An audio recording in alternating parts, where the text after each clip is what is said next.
दुनिया की इस भीड़ में हम अपनी अलग पहचान बनाएंगे, कि दुनिया की इस भीड़ में हम अपनी अलग पहचान बनाएंगे। सिर्फ पढ़ेंगे नहीं, रिजल्ट करके दिखाएंगे। हो जाओ तैयार, पेन उठाओ और हो जाओ तैयार, क्योंकि यहां पे अंकित सर करने वाले हैं इंपॉर्टेंट क्वेश्चंस की बौछार। जी हां बच्चों, जितने भी बच्चे मैट्रिक बोर्ड की एग्जाम की प्रिपरेशन कर रहे हैं और इंपॉर्टेंट क्वेश्चंस चाह रहे हैं, उन सभी के लिए आज के इस वीडियो में कुछ इंपॉर्टेंट क्वेश्चंस मिलेंगे, जहां से एग्जामिनेशन में मिलने की बहुत बहुत चांसेस है।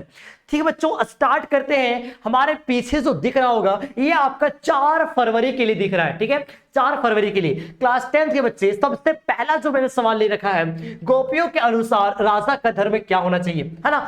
जो आपने सूरदास के पद वाला जब आपने पढ़े होंगे, तो वहां पे गोपियां जो थी ना, वो उद्धव से लगातार बात कर रही थी। वही कोई सवाल है कि गोपियों के अकॉर्डिंग, है ना, गोपियों के अनुसार राजा का धर्म क्या होना चाहिए। ठीक है, तो बच्चों देखो इसका राइट आंसर क्या हो जाएगा, है ना, कैसे लिखना है। गोपियों के अनुसार राजा का धर्म उसकी प्रजा की हर तरह से रक्षा करना होता है। तो बेटा हुआ क्या था ना कि कृष्ण ना अपनी जो वादा था, है ना, अपने वादा पे निभा नहीं रहे थे और गोपियों से मिल नहीं रहे थे। अपनी प्रेम की जो वादा था वो निभा नहीं रहे थे। इसी बात पे ना गोपियां ये लिखी है, गोपियां कहती है कि राजा का जो धर्म है उसके प्रजा की हर तरह से रक्षा करना होता है ना। उसकी जो प्रजा है उसको हर तरह से रक्षा करना होता है। नीति से राजधर्म का पालन करना होता है ना। एक नीति से, एक पॉलिसी से राजधर्म का पालन करना होता है। एक राजा तभी अच्छा कहलाता है ना। कोई राजा तभी अच्छा कहलाता है। यहाँ राजा कौन है भाई? कृष्ण है ना। वो जब वह अनीति का साथ ना देकर नीति का साथ दे, है ना। जब वह अनीति का साथ ना देकर बच्चे नीति का साथ दे, है ना। बहुत ही इंपॉर्टेंट क्वेश्चन था ये, आप इसका स्क्रीनशॉट बिल्कुल ले सकते हैं। चलिए अगला सवाल हमारे यहाँ पे कि गोपियों ने अपने, बेटा क्या लिखा है, गोपियों ने अपने वाक्चातुर्य के आधार पर ज्ञानी उद्धव को परास्त कर दिया। उनके वाक्चातुर्य की विशेषता लिखी। देखो बच्चे क्वेश्चन है कि गोपियां जो होती है वो क्या लिखा हुआ है, वाक्चातुर्य से, है ना। वाक्चातुर्य से क्या करती है, वो अपने ज्ञानी उद्धव को परास्त कर देती है, हरा देती है। बेटा यहाँ पे वाक्चातुर्य से मतलब क्या होता है इसका मतलब होता है बच्चा बात बोल के, बहस करके, है ना, तर्क वितर्क करके। तो जो उद्धव होता है उसको कई सारे बातें बोलती है।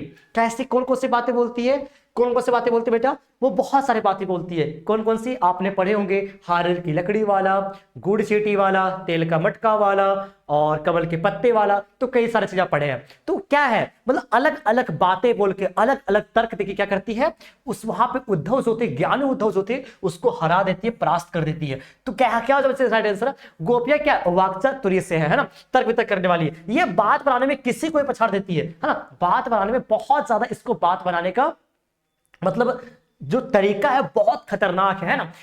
यहां तक कि ज्ञानी उद्धव उनके सामने गूंगे होकर खड़े रहते हैं। और जब यह बात बताती है ना, क्या बोलती है कि तुम ना कृष्ण के प्रेम में अभी तक पैर नहीं डुबाए हो। जिस तरीके से कमल का जो पत्ता होता है वो पानी में तो रहता है पर कमल के पत्ते के ऊपर एक भी बूंद नहीं होता है, उसी प्रकार तुम कृष्ण के पास तो हो, कृष्ण के महल में हो, कृष्ण के करीब हो, लेकिन तुमने कृष्ण का प्रेम को चखा नहीं है। मतलब सारी चीजें ऐसे ऐसे बातें बोलती है जो क्या होता है, वो गूंगे के जैसा खड़े रहते हैं। ठीक है, कारण यह है कि गोपियों के दिल में, गोपियों के हृदय में कृष्ण प्रेम का क्या है, सच्चा ज्वर है। कृष्ण प्रेम बहुत सारा है।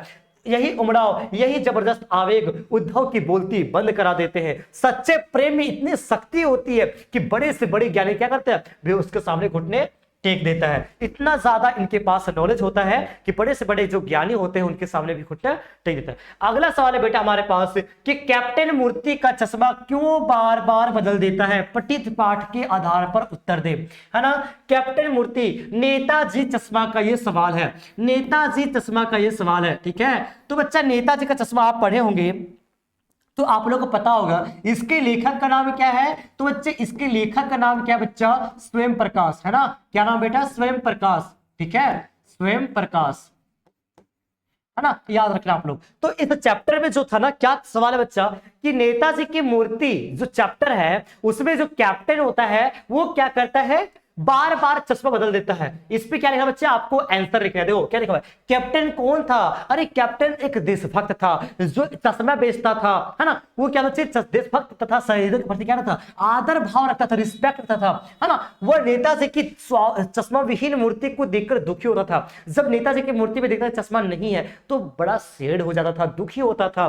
वह मूर्ति पर चश्मा लगा देता था, हाँ, वो क्या बच्चे मूर्ति को चश्मा लगा देता था। किसी ग्राहक द्वारा वैसे ही चश्मा मांगे जाने पर उतार कर उसे दे देता था और मूर्ति पर दूसरा चश्मा लगा दिया करता था।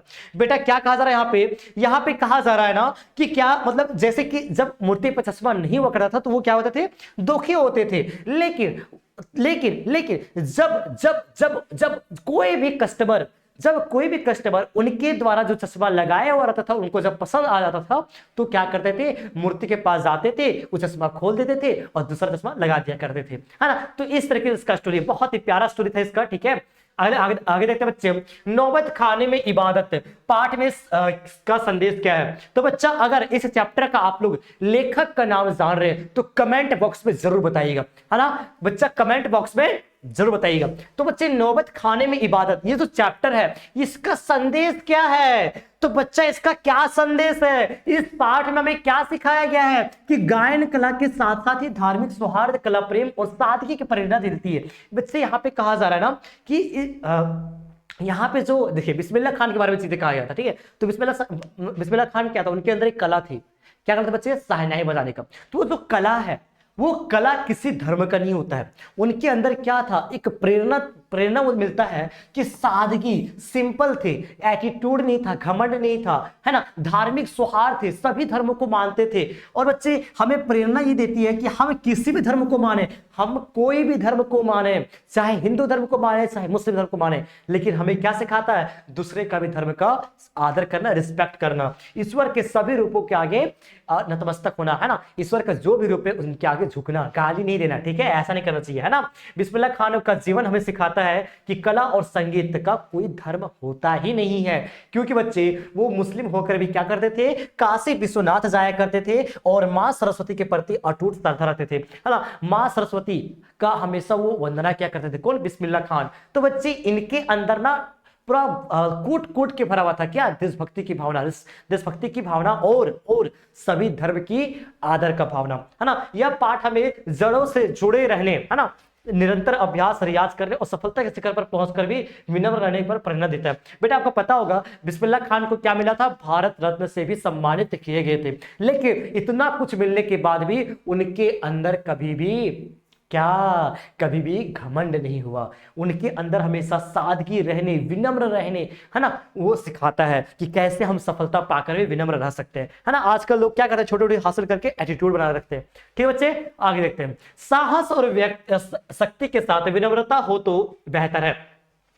इस कथन पर अपना विचार रखिए। देखिए बच्चे कितना बार ये सवाल पूछा गया है ना। चलिए देखते हैं, यह सही कहा गया है कि साहस और शक्ति के है ना के साथ विनम्रता हो तो बेहतर है। बच्चे यह बिल्कुल सही कहा गया कि साहस और शक्ति के साथ अगर हम विनम्र हैं तो बेहतर है। एक विनम्र व्यक्ति ही संकट के समय में अपना आपा नहीं खोता है। तो बेटा आपके अंदर ना अगर विनम्रता नहीं रहेगी, ठीक है, तो आपके अंदर क्या आ जाएगा, घमंड आ जाएगा। और घमंड में क्या होता है, आदमी खुद को ही मार देता है ना, खुद को ही चोट पहुंचा रखता है, खुद का ही अंत का वो देखता है। तो बच्चे मतलब कहा जा रहा है ना कि अगर आपके अंदर एक विनम्रता छुपी हुई है तो वो क्या करता है बच्चे, संकट के समय में, मतलब बुरे समय पे अपना आपा नहीं खोता है। जो विनम्र नहीं होता है बच्चा, जिनके अंदर शांति नहीं होती है, जो विनम्र नहीं होता है, जो नॉर्मल नहीं होता है, वो मानसिक रूप से क्या बच्चे तुरंत ही विचलित हो जाते हैं और अपना जो पैसेंस होते हैं वो खो बैठते हैं और गलतियां करने लगते हैं, है ना। उम्मीद है बच्चे समझ में आ गए होगा। अगला सवाल है, भगत ने बेटे की मृत्यु पर अपनी भावनाएं किस प्रकार व्यक्त की। तो बेटा ये जो चैप्टर है ये बाल गोविंद भगत का चैप्टर है। इसके लेखक का नाम क्या बच्चा, तो इसके लेखक का नाम है रामवृक्ष बेनीपुरी, है ना। तो बच्चे भगत का जब बेटा का मृत्यु हो जाता है ना, भगत का जब बेटा का मृत्यु हो जाता है तो वो अपनी भावनाएं किस प्रकार व्यक्त करता है। तो भगत ने अपने बेटे की मृत्यु पर अपनी भावनाएं कबीर के भक्ति गीत गाकर, है ना, कबीर के भक्ति गीत गाकर व्यक्त करता है। जब उनका बेटा मर गया था तो वो उनके सामने मतलब समझ डेड बॉडी के सामने क्या कर रहे थे, भजन क्या कर रहे थे, है ना, कबीर के दोहे गा रहे थे। तो मतलब अच्छे भजन गाकर वो व्यक्त कर रहे थे, क्या व्यक्त कर रहे थे, भावनाएं को, है ना। उन्होंने अपने पुत्र के शरीर को एक चटाई पर लेटा दिया। बच्चे क्या लगा बच्चे, चटाई, है ना। अपने पुत्र के शरीर को मतलब मृत जो शरीर था उनको एक चटाई पर लेटा देते हैं, उसे सफेद चादर से ढक देते हैं और कबीर के गीत गाते हैं और अपनी बहुरिया से कहते हैं, पुत्र वधू से कहते हैं कि शोक की जगह उदास मत हो बेटा, उत्सव मनाओ। उत्सव क्या बच्चा, उत्सव मनाओ, क्योंकि उनके पुत्र का आत्मा क्या हो गया, परमात्मा से मिलन हो गया था, है ना। तो बच्चे ये आपका इंपॉर्टेंट सवाल रहा। तो बच्चे आज के लिए हम इतना ही क्वेश्चंस रखते हैं, फिर से एक नया वीडियो लाएंगे और आपको अलग अलग इंपॉर्टेंट क्वेश्चंस मिलेगा। ठीक है बच्चे, एक बात हमेशा याद रखना, अगर तुम्हें कुछ होगी आस तो आ जाना अंकित सर के पास। ठीक है बच्चों, मिलते हैं किसी नए वीडियो पे, किसी नए क्लास पे, किसी नए सेशन के साथ, किसी नए वीडियो पे।